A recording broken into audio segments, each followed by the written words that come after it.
जनता party के राष्ट्रीय प्रवक्ता रोहन गुप्ता जी जुड़ चुके हैं। वीआईपी के राष्ट्रीय प्रवक्ता सुनील सिंह साहब आपको स्क्रीन पर दिखाई दे रहे हैं। जेडीयू के नेता सत्यप्रकाश मिश्रा जी हमारे साथ, राजनीतिक विश्लेषक पंकज शर्मा जी और कांग्रेस का पक्ष रखेंगे, अरसे बाद हमारे साथ जुड़े हैं। हमारे साथ वरिष्ठ पत्रकार कन्हैया बेल्लारी जी। लगातार यहाँ चुनाव में किस तरीके का कलेवर और फ्लेवर आ रहा है वो बेल्लारी जी रूबरू करवा ही रहे हैं। और हमारे साथ वरिष्ठ पत्रकार हर्षवर्धन त्रिपाठी जी भी जुड़े हुए हैं। आप सभी का बहुत बहुत स्वागत है। पंकज जी, शुरुआत आपसे कर रही हूँ। एक सीधा सा सवाल है, ये जब मल्लिकार्जुन खड़गे कहते हैं कि ऐसे जुड़ गए हैं जैसे बेटे की शादी है, मतलब मेहनत से तो किसी को दिक्कत नहीं होनी चाहिए। और प्रधानमंत्री नरेंद्र मोदी पहली दफा ऐसा थोड़ी करें पंकज जी, आपने उनको हर चुनाव में इसी तरीके से रैलियों पर रैलियां करते हुए देखा है। नंबर और आंकड़ा तो आप पूछिए ही मत। मैं तो कहता हूं कि सबको ऐसे ही जुटना चाहिए जैसे बेटे की या बेटी की शादी है। कांग्रेस को और विपक्ष को भी यही करना चाहिए। अगर नरेंद्र भाई मोदी कर रहे हैं तो कर रहे हैं, बाकी सबको भी यही करना चाहिए। लेकिन बावजूद इसके मैं ये कहना चाहता हूं कि जितनी शिद्दत से भारतीय जनता पार्टी और जेडीयू इस चुनाव में हर हथकंडा अपनाकर उसको जीतना चाहते हैं, लेकिन जो अंतः प्रवाह है बिहार का इस वक्त वो बिल्कुल उलट है और महागठबंधन के पक्ष में है। अब आप सोचिए कि एनडीए ने सिर्फ 5 मुस्लिम उम्मीदवार उतारे हैं, महागठबंधन के 31 हैं। एनडीए के पिछड़े और अति पिछड़े उम्मीदवार हैं 113 और महागठबंधन के हैं 136। एनडीए के दलित उम्मीदवार हैं 38 और महागठबंधन के हैं 40। भारतीय जनता पार्टी की सियासी रणनीति में मुस्लिम तो हाशिए पर नहीं, दलित, पिछड़े और अति पिछड़ों को भी तरजीह नहीं दी गई है। एनडीए के 85 उम्मीदवार ऊंची जातियों के हैं, राजपूत, भूमिहार और ब्राह्मण। महागठबंधन ने सामान्य वर्ग के सिर्फ 43 लोगों को उम्मीदवार बनाया है, एनडीए से आधे। ये बीज गणित है बिहार का इस बार, और ये जो रणनीतिक गठजोड़ इस बार बना है उसके नतीजे अलग तरीके के आने वाले हैं। जो पार्टी उस मुस्लिम समुदाय को, जिसकी आबादी बिहार में पौने 18% है, पौने 18%, चुनाव लड़ने के लिए एक भी टिकट नहीं देती। पार्टी दलितों, पिछड़ों और जो अति पिछड़े हैं उनकी अनदेखी करती है। क्या आपको लगता है कि समावेशी लोकतांत्रिक व्यवस्था में जो बिहार यकीन रखता है, जो गौतम बुद्ध की धरती है, अशोक की धरती है, अजात शत्रु और बिंबिसार की धरती है, गुरु गोविंद सिंह की बार, क्या एनडीए के गले में जयमाला डाल देगी? ये है असली प्रश्न बिहार के इस चुनाव का। ओके, ठीक है पंकज जी, अब ये आपने तो सब बता दिया कि इतनों को दिया, इतनों को दिया। आप ये नहीं बता रहे हैं कि महागठबंधन ने यादवों को कितना टिकट दिया है, कितने यादव प्रत्याशी हैं?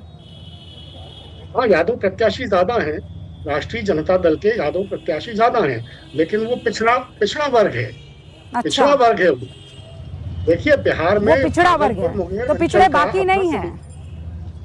नहीं, बाकी तो और अति पिछड़े हैं। पिछड़े बाकी वर्ग नहीं है, पिछड़े बाकी नहीं। यहाँ का एमवाई समीकरण जो है वो मजबूत रखे, लेकिन बीजेपी और एनडीए को जब अपना मजबूत जो वोट बैंक है उसे स्ट्रॉन्ग करना हो तो वो गड़बड़ी, और आप लोगों को सब जायज है भाई। अगर आपको तौलना ही है तो दोनों को एकदम बराबर तौलिए।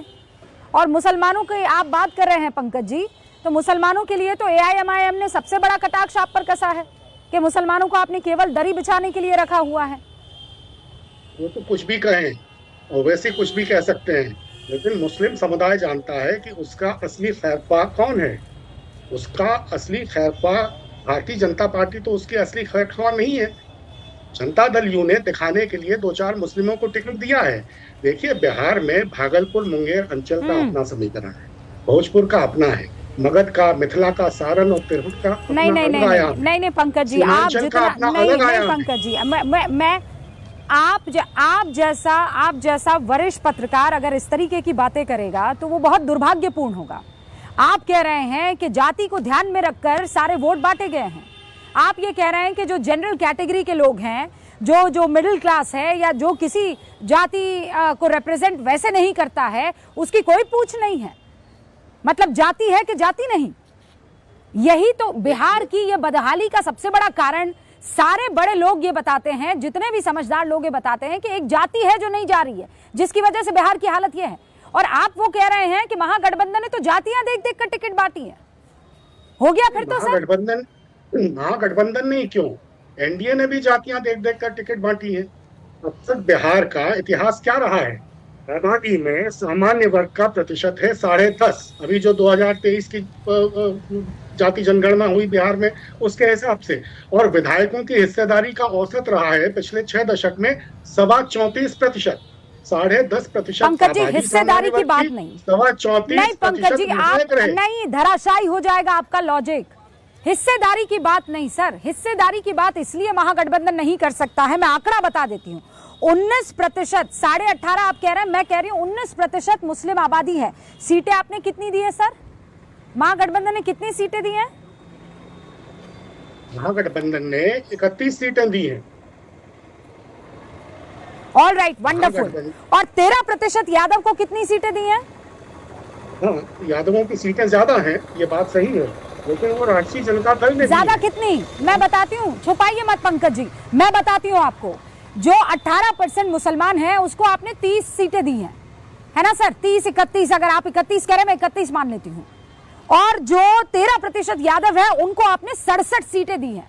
और फिर आप कहते हैं हम मुसलमानों के पैरोकार हैं, जिसकी जितनी संख्या भारी उसकी उतनी हिस्सेदारी।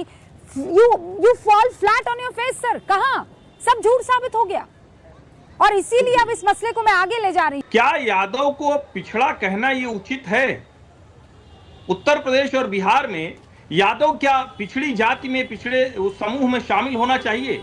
और मैं तो अपने गांव से बताऊं, मैंने तो आज तक किसी यादव को कमजोर नहीं देखा किसी भी तरह से, और न तो कोई उसके साथ छुआछूत होता है, न ऐसा व्यवहार होता है।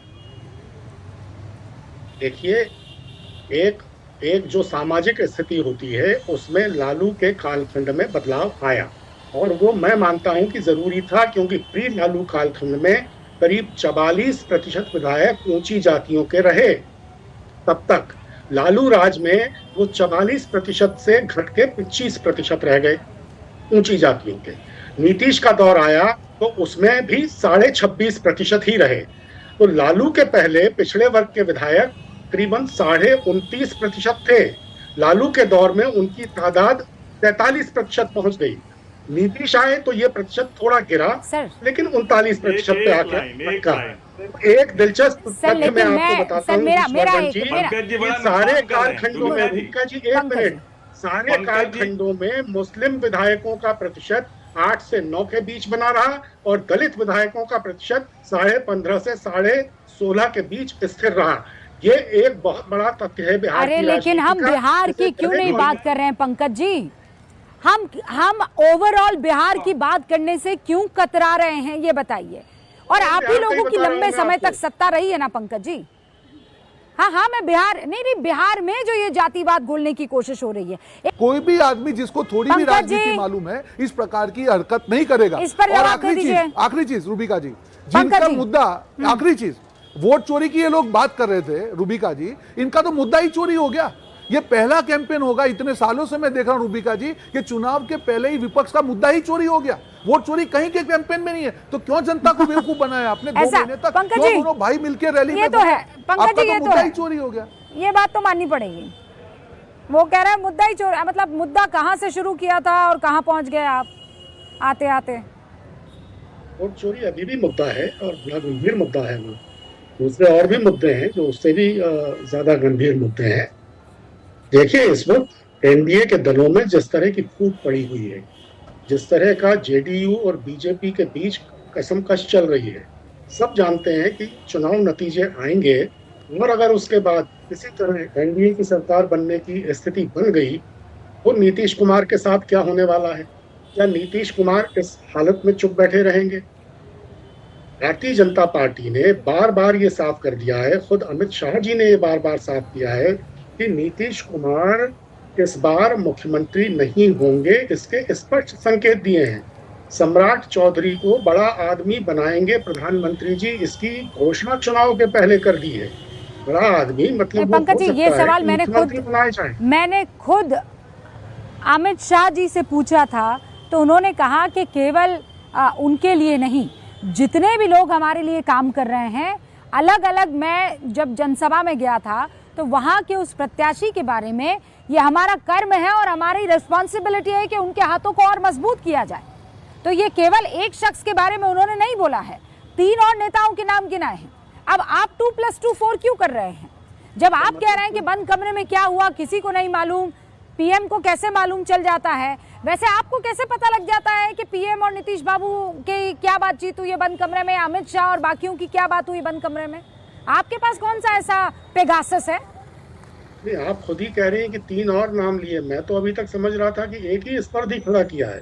मतलब नीतीश कुमार के खिलाफ 4 स्पर्धी खड़े कर दिए हैं चुनाव भाग के दृश्य के लिए। ये तो बड़ी गंभीर स्थिति हो जाएगी। ऐसी स्थिति में यहाँ नीतीश बाबू भारतीय जनता पार्टी के उम्मीदवारों की मन से मदद करेंगे, और भारतीय जनता पार्टी तो उनके उम्मीदवारों की मन से मदद कर ही नहीं रही है, जो वहाँ की ग्राउंड रिपोर्ट्स आ रही हैं। लेकिन साथ ही अब मैं आपको थोड़ा आरजेडी और कांग्रेस का भी बता दूं 1 मिनट। राष्ट्रीय जनता दल ने भी टिकट बंटवारे में कांग्रेस के साथ, अच्छा ठीक है, 20 सेकंड कांग्रेस के साथ अन्याय किया। 20 सेकंड सर प्लीज। हाँ, राष्ट्रीय जनता दल ने भी टिकट बंटवारे में कांग्रेस के साथ अन्याय किया है। सब हारने वाली सीटें कांग्रेस के गले में बांध दी और सब जीतने वाली सीटें अपनी झोली में डाल ली। देखिए, आपको लगता है कि कांग्रेस 61 सीटों पे लड़ रही है, उनमें से 9 पर तो आप जानती हैं फ्रेंडली फाइट हो रही है, बच गई 52। उन 52 सीटों में से रूबिका जी 23 सीटें ऐसी हैं जिनमें बिहार में जो पिछला डिलिमिटेशन हुआ उसके बाद 7 चुनाव हुए हैं लोकसभा और विधानसभा के।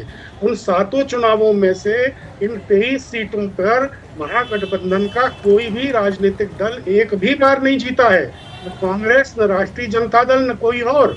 तो इसका मतलब क्या हुआ कि कांग्रेस को जीत की संभावनाओं वाली सिर्फ 29 सीटें दी गई हैं। कांग्रेस 61 पे नहीं, 52 पे भी नहीं, सिर्फ 29 सीटों पर तो चुनाव लड़ रही है। तो ये जो राष्ट्रीय जनता दल ने किया तेजस्वी यादव जी ने, पंकज जी ये क्या हुआ? ये क्या हुआ? ये क्या से क्या हो गया पंकज जी? वोट चोरी करते करते आप ही के साथी सीट चोरी कर गए। मैं आपको बता रहा हूँ ना, दोनों तरफ इस तरह की चीजें हैं कि ये चुनाव बहुत पेचीदा हो गया है। बावजूद इसके जो बिहार की जनता है उसमें एक अंतः प्रवाह। पंकज जी थैंक यू ये सब बताने के लिए। जब मैं ये सवाल करती हूँ तब ये आरोप लगाया जाता है कि रूबिका लियाकत ये सवाल क्यों कर रही है। मैं यही बात तो प्रधानमंत्री कह रहे थे ना कि कुछ तो खेल हुआ है बंद कमरे में, और वो आज आपने जाहिर कर दिया है। हर्षवर्धन जी, एनडीए में भी हुआ है, वो एनडीए में भी हुआ है। देखिए मैं वो हुआ है, वो तो मैं पूछ लूंगी अभी, लेकिन अभी तो आपने क्लियर कर दिया ना। देखिए मैं तो ये कह रहा हूं कि हम में से किसी की बात वो गूंज में न सुनी जाए, सिर्फ पंकज भाई की बात सुनी जाए। पूरा चुनाव उन्होंने बता दिया। उन्होंने कहा कि एक नहीं 4 प्रतिस्पर्धी खड़े हो गए हैं मुख्यमंत्री पद के, एक पे कह रहे थे।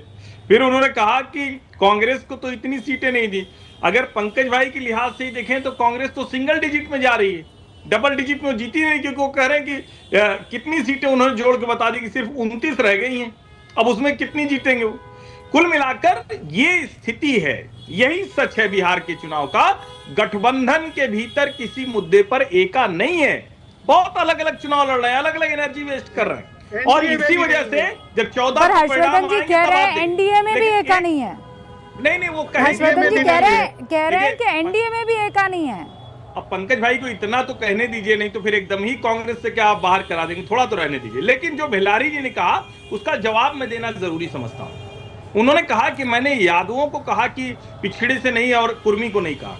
भिलारी जी, मेरा बड़ा स्थायी मत है, यादव कुर्मी इस देश में सवर्णों के साथ सवर्ण जैसी ही स्थिति में हैं, उन्हें अगड़ों में ही शामिल किया जाना चाहिए। जैसे पंकज जी ने बताया, कि लेकिन ये इधर भी है, अगर इधर नहीं रहता रूबिका जी तो कितनी सीटें कौन लेगा उस ट्वीट पर पता चल रहा है।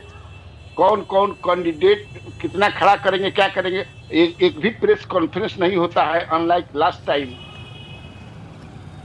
आपको जो है मैनिफेस्टो वाला में भी कुछ हुआ कि भाई सबको एड्रेस करेंगे, जितने नेता हैं बैठ करके एड्रेस करेंगे, मुख्यमंत्री 56 सेकंड में भाग गए। तो यहाँ भी डिफरेंसेस है, कसमकस है, कंट्राडिक्शन है, कन्फ्लिक्ट है, वहां भी है।